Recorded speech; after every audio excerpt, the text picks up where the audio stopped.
আসলে আমাদের সবচেয়ে বেশি অবাক লাগে, ভাবতে অবাক লাগে যে 61 হিজরির পরে এসে এখনো পর্যন্ত দুনিয়ার জমিনে এমন কিছু মানুষ আছে যারা এখনো এজিদকে মাফ করতে চায় যে এজিদের কোনো দোষ নাই। এবং আপনি দেখবেন আমাদের দেশেও এজিদের কিছু উত্তরসূরি আছে, এবং বিশেষ করে আমাদের অন্যান্য দেশে আমরা কিছু দেশের দিকে তাকালে দেখতে পাই ওরা ব্যানার নিয়ে মিছিল করে যে এজিদের কোনো দোষ ছিল না, এজিদকে রহমতুল্লাহ আলাইহি বলে। মূলত এজিদের পুরো নীল নকশা কী ছিল, এজিদিয়তদের এই ঘটনা আল্লাহ কেন কারবালার ময়দানে সংঘটিত করেছিলেন, মূলত তার পিছনে হিকমত হচ্ছে যুগে যুগে ইসলামকে নিশ্চিহ্ন করে দেওয়ার জন্য এজিদের দূষররা চাঙ্গা হবে, আর তখন হুসাইনিয়তের জজবা লাগবে ইসলামকে জিন্দা রাখবার জন্য। এজিদ আসলে তার প্ল্যানিং ছিল, নীল নকশা ছিল ইমামে হুসাইনে পাককে শহীদ করে দেওয়ার মাধ্যমে দ্বীন ইসলামকে পৃথিবীর জমিন থেকে চিরতরে নিশ্চিহ্ন করে দেবে। তার যদি সেই নীল নকশা না থাকতো তাহলে এজিদ হুসাইনে পাককে শহীদ করবার পরে মদিনা শরীফ কেন আক্রমণ করেছিল, মদিনার সাথে তার কি আদাওয়াতি ছিল। আমার রসুল ছিল তার মূল টার্গেট।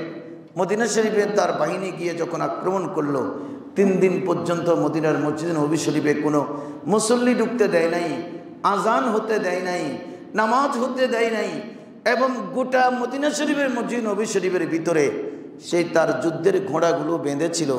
ঘোড়ার পায়খানা প্রস্রাব দিয়ে মসজিদ নবী শরীফ সেদিন নাপাক করবার জন্য সে অপপ্রয়াস চালিয়েছিল।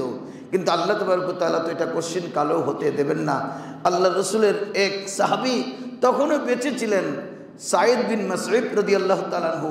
ইনি বলছেন এজিদ যখন মসজিদ নবী শরীফে হামলা করলো তখন আমি সাঈদ বিন মাসউদ চিন্তা করতেছি যে এই দৃশ্য মদিনা শরীফে যদি দেখতে হয় তাহলে আমি সাঈদ বিন মাসউদ নিজেই দেখব কি হয়।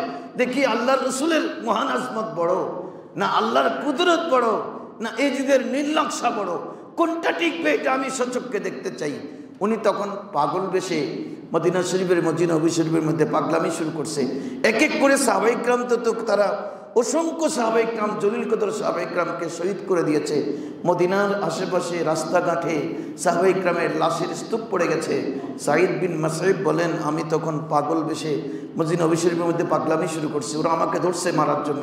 যখন ধরলো তখন আমি যখন পাগলামি আরও বাড়াইয়ে দিয়েছি, পাগলামি বাড়াইয়ে দেওয়ার পরে ওরা বললো যে এই তো পাগল, ছেড়ে দাও। আমি মসজিদ নবী শরীফের এক কোনায় গিয়ে চাটার ভিতরে আশ্রয় নিলাম যে দেখি তারা নামাজ বন্ধ করে দিলেও মদিনার মসজিদ নবী শরীফে আজান বন্ধ করতে পারে কিনা। একদিকে 3 দিনে 15 ওয়াক্ত নামাজের 15 বার তারা আজান দিতে দেয় নাই। সাঈদ বিন মাসউদ বলতেছে আমি খোদার কসম করে বলছি প্রতি ওয়াক্তের নামাজের আজান মদিনার রোজা শরীফ থেকে উচ্চারিত হয়েছে।